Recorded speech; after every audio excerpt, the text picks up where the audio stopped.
영남 연합뉴스의 단독 보도로 시작된 일본 하러차의 불법 행위와 수산물의 불법 유통 과정 취재가 벌써 8개월이라는 긴 시간이 지났지만 아직 관계기관의 변화된 모습은 찾기 힘들었습니다.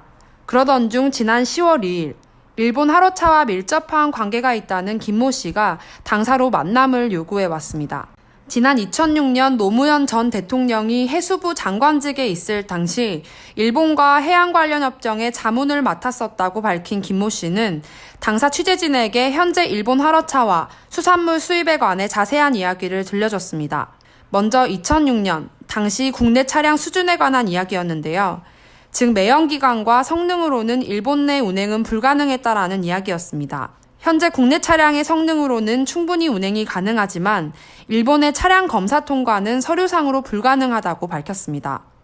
김모 씨는 차량은 일본 아오모리현에서 오는 것이 맞고 영남연합뉴스 취재 관련 국민청원 후 북해도 차량으로 교체되었다며 최근 원자력안전위원회에서 일본 하러차 내에 있는 해수를 채취해갔다고 전했습니다. 김모 씨의 말에 따르면 일본 하러차는 일본 서부의 심층해양수 약 15톤을 차량에 싣고 그 후에 멍게를 실른다며 차 한 대에 수입하는 멍게의 양은 9,000에서 9,600kg이지만 그중 약 50%가 폐사한다고 전했습니다. 마지막으로 그는 차량 한 대당 하나 약 2천만 원 정도의 멍게가 수입되고 있으며 연간 약 1,000톤의 멍게가 수입된다고 밝혔습니다. 이와 같은 김모 씨의 주장에 담당 기자가 수입 수산물 폐사에 대비한 보험은 가입하는지에 대해 묻자 김모 씨는 보험을 든 적이 없다고 말했습니다.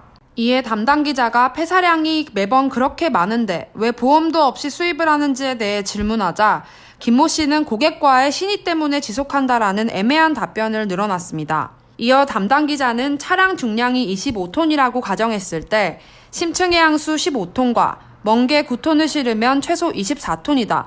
그럼 차량 자체 중량이 1톤밖에 안 된다는 소리냐며 일본 하러차 각각 수입 신고 금액이 5천만 원 정도 일괄적인 것으로 조사됐는데 실제 한 대당 수산물 금액이 2천만 원이면 문제가 있지 않은지 물었고 김모 씨는 과적과 금액에 관한 질문은 하지 말고 그냥 세관에 신고된 서류만 확인하라며 답을 피했습니다.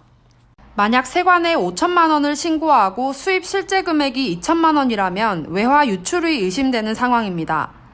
마지막으로 담당 기자가 김모 씨에게 수입 통관 과정과 일본 수산물의 수입 절차에 관해 동행 취재를 요청했으나 김모 씨는 운전기사들이 싫어해서 함께할 수 없다는 답만 남긴 채 인터뷰 종료 의사를 밝혔습니다.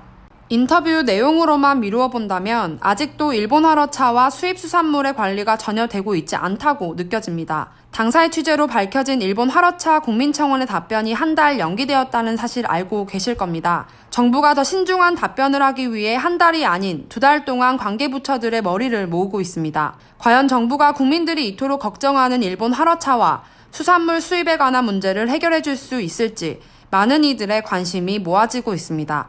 이상 영남 연합뉴스였습니다.